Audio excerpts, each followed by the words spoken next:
अस्सलाम वालेकुम। कुछ यादें और ताज़ा की हैं। पहले मैं अपने दिमाग में ताज़ा करती हूँ, फिर मैं अपने दोस्तों से शेयर करती हूँ, अपनों से शेयर करती हूँ। मैंने आप सबको अपना मान कर अपनी स्टोरी सुनाई है।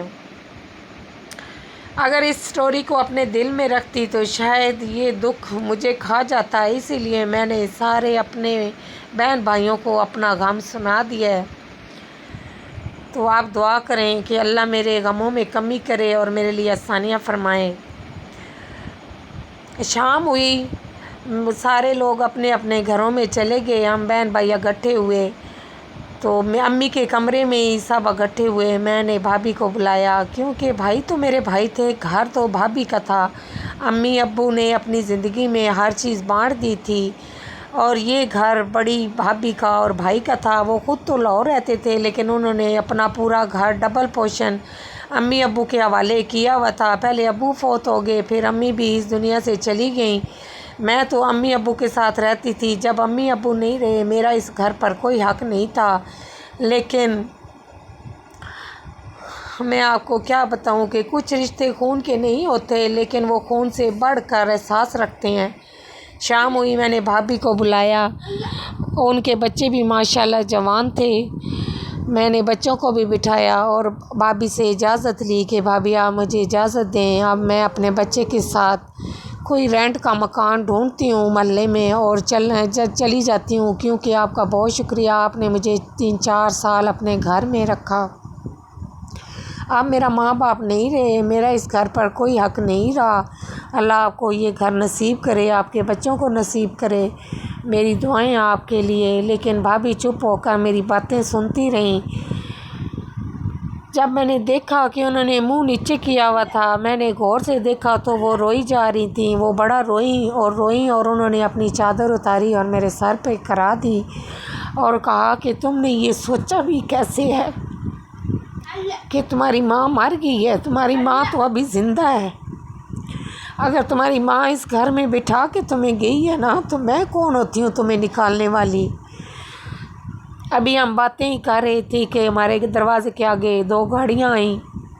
बहुत सारे मेहमान आए, हमने सबको सलाम किया। वो सारे अफसोस करने आए थे। वो कौन थे? वो मेरी भाभी के मायके वाले थे, उनके भाई, उनके कज़न, उनके अब्बू आ तो नहीं सकते थे, लेकिन उनका फ़ोन आ गया और सब ने मेरे सर पर हाथ रखा और उन्होंने पूछा कि क्या बेटा, क्या इन्होंने तुम्हारे साथ किया, भाई भाभी ने? मैंने कहा कि भाभी मुझे नहीं जाने देती।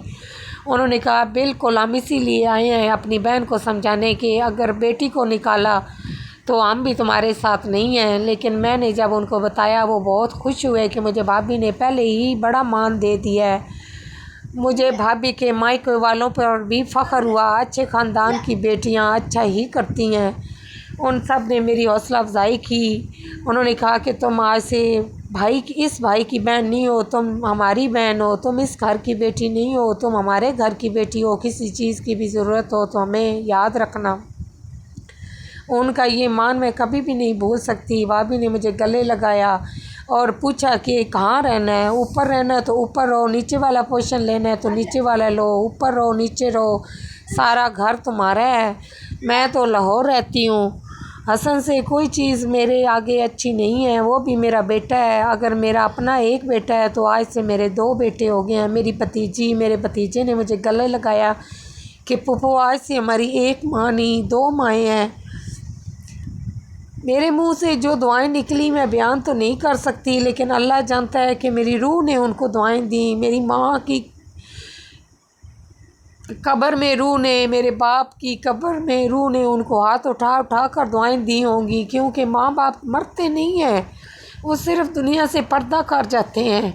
मुझे ऐसा लगा कि मेरी माँ की ढेरों दुआओं का असर ये मुझे सिला मिला है। मैं बहुत खुश हो गई।